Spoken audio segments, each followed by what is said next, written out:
Szczęśliwego Nowego Roku. Mamy już rok 2026 i dzisiaj opowiem Wam, co wydarzyło się w 2025 roku w Polsce.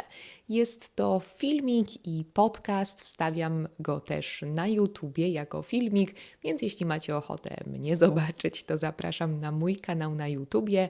Jeśli chcecie go tylko posłuchać, to możecie to zrobić na wszystkich platformach do słuchania podcastów.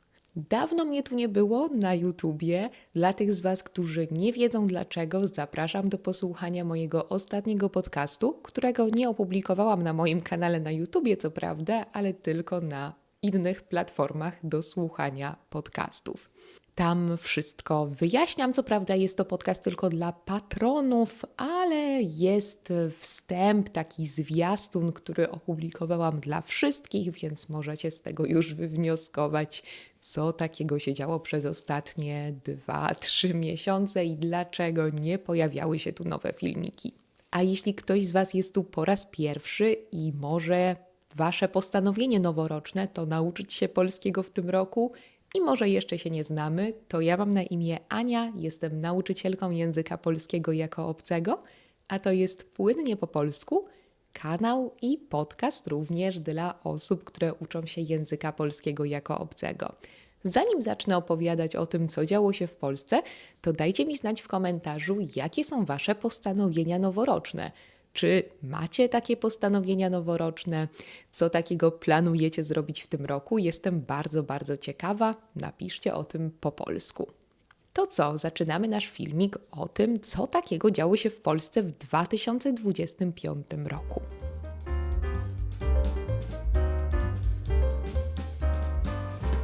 Podobny filmik i podcast zresztą nagrałam już w zeszłym roku o roku 2024, więc jest to kontynuowanie mojej corocznej tradycji. Jeśli macie ochotę dowiedzieć się, co takiego działo się w zeszłym roku w Polsce, to zapraszam Was do odsłuchania tamtego podcastu. Wstawiam Wam tutaj link dla tych z Was, którzy oglądają mnie na YouTubie.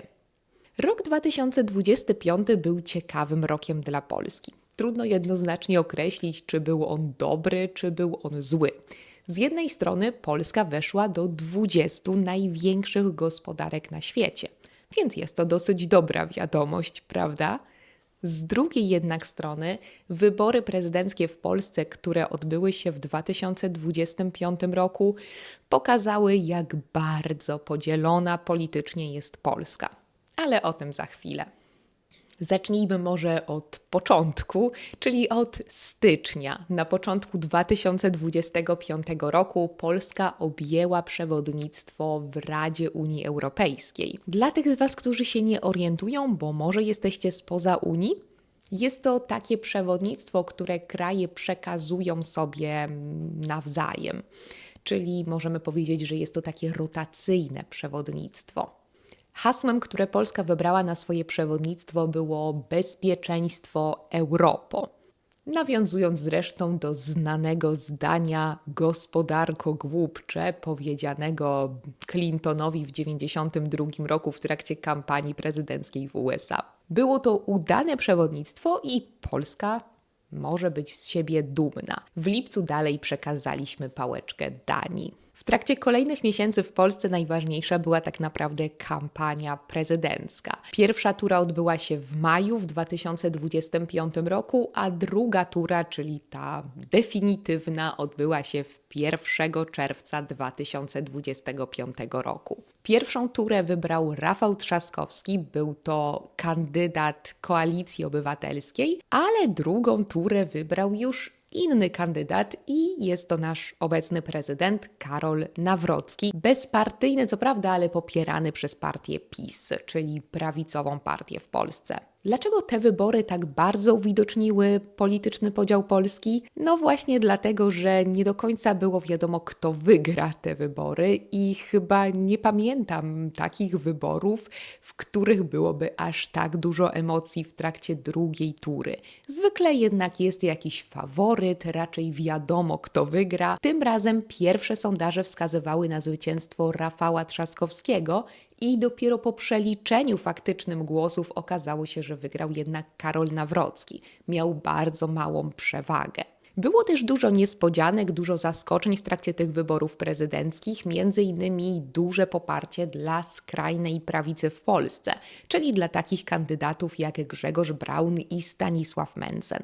Jeśli chcecie dowiedzieć się więcej na ten temat, to opublikowałam na tym kanale bardzo dużo różnych podcastów i filmików przed wyborami, po wyborach i w ich trakcie, więc możecie sobie zobaczyć te filmiki. Wstawiam Wam tutaj też linki. Jeśli interesują Was takie polityczne tematy, to znajdziecie je też na tym kanale.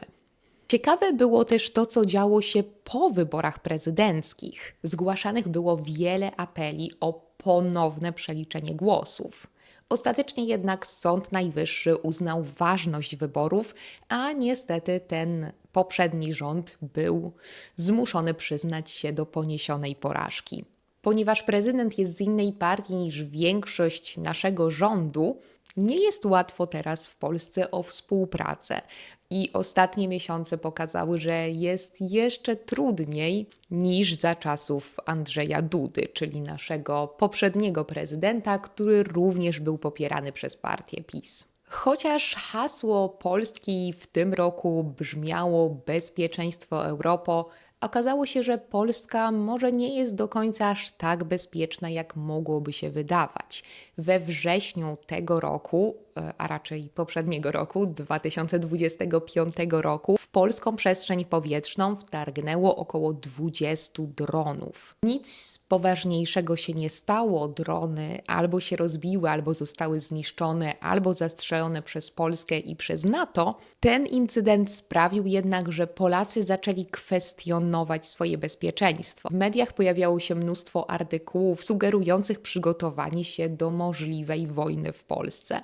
Mówiłam też zresztą o tym na tym kanale, więc jeśli chcecie dowiedzieć się więcej na ten temat, o tym jaka była możliwa przyczyna wtargnięcia tych dronów, o tym co wynika z tego wszystkiego, to posłuchajcie sobie tego, co mówiłam we wrześniu na ten temat. Wstawiam Wam tutaj też link. Po tym incydencie Polska zdecydowała też zamknąć granicę z Białorusią.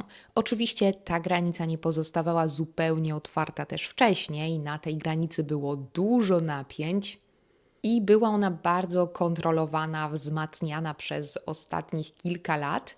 We wrześniu zupełnie ją zamknięto. Teraz otwarto niektóre przejścia graniczne, chyba 2, więc jest ona częściowo zamknięta. Jeśli ktoś z Was wie więcej na ten temat, to dajcie nam też znać w komentarzach, jak wygląda obecnie ta sytuacja. A mówiąc o granicach, to też był temat tego roku. I znowu mówię tego roku, ale chodzi mi oczywiście o poprzedni rok, czyli o 2025 rok, bo w wakacje Polska zdecydowała się nawet przywrócić kontrolę na granicy z Niemcami. O tym zresztą też nagrałam podcast, więc koniecznie go sobie posłuchajcie, jeśli macie chwilę. Wstawiam Wam tutaj też link. Kontrola została przywrócona przez nielegalny transfer migrantów z Niemiec do Polski. W listopadzie doszło też do innego poważnego incydentu w Polsce i był to sabotaż na kolei.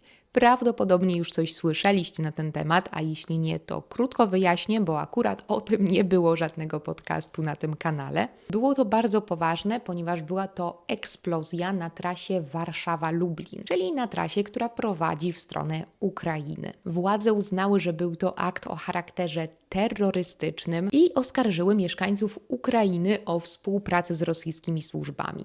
Tę całą sytuację bada jednak jeszcze ABW, czyli Agencja Bezpieczeństwa Wewnętrznego, więc może nie będę wypowiadać się na ten temat więcej. Był to też rok Wojciecha Jerzego Hasa. Na początku 2025 roku Sejm Polski określił ten rok właśnie jako rok Wojciecha Jerzego Hasa. Dlatego, że właśnie w 2025 roku przypadało 100-lecie jego urodzin. Jest to znany polski filmowiec, scenarzysta, rysownik.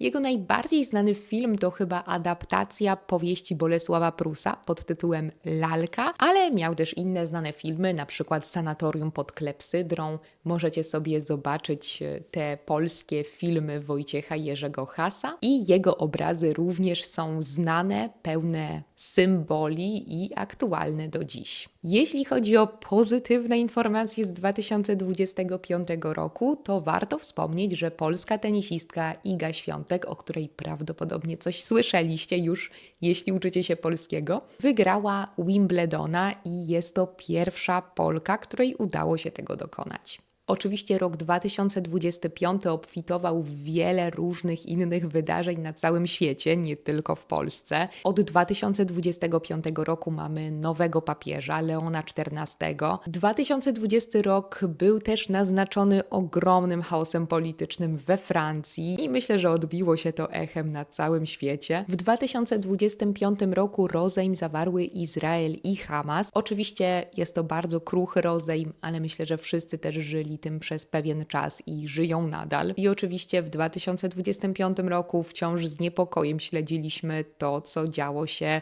po wschodniej granicy Polski. Zobaczymy, co przyniesie ten rok 2026, czy bilans będzie bardziej pozytywny czy negatywny. Jak prawdopodobnie słyszeliście, rozpoczął się już dosyć intensywnie, jeśli chodzi o politykę. Dajcie mi znać w komentarzach, jak było w Waszych krajach.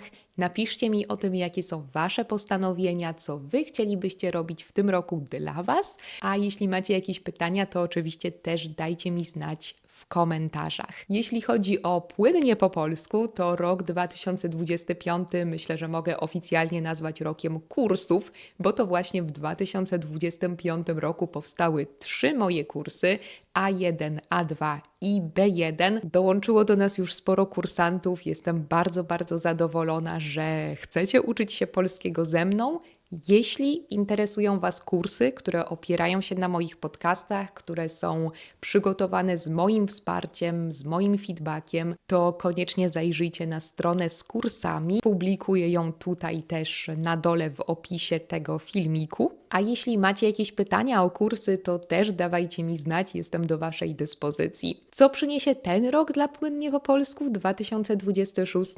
Mam nadzieję, że więcej filmików, więcej podcastów, bo bardzo mi tego brakowało przez ostatnie 2-3 miesiące, dlatego mam nadzieję, że ten rok po prostu będzie rokiem pracy, owocnej pracy i że będziecie uczyć się polskiego nadal.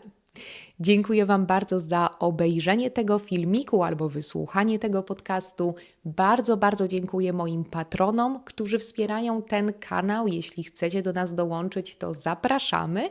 Tam regularnie pojawiają się podcasty, więc możecie słuchać ich też na Patreonie. I jeszcze raz życzę Wam szczęśliwego nowego roku i oczywiście spełnienia wszystkich Waszych marzeń, które macie na ten rok. Trzymajcie się i do usłyszenia w kolejnych podcastach. Do zobaczenia w kolejnych filmikach. Pa, pa!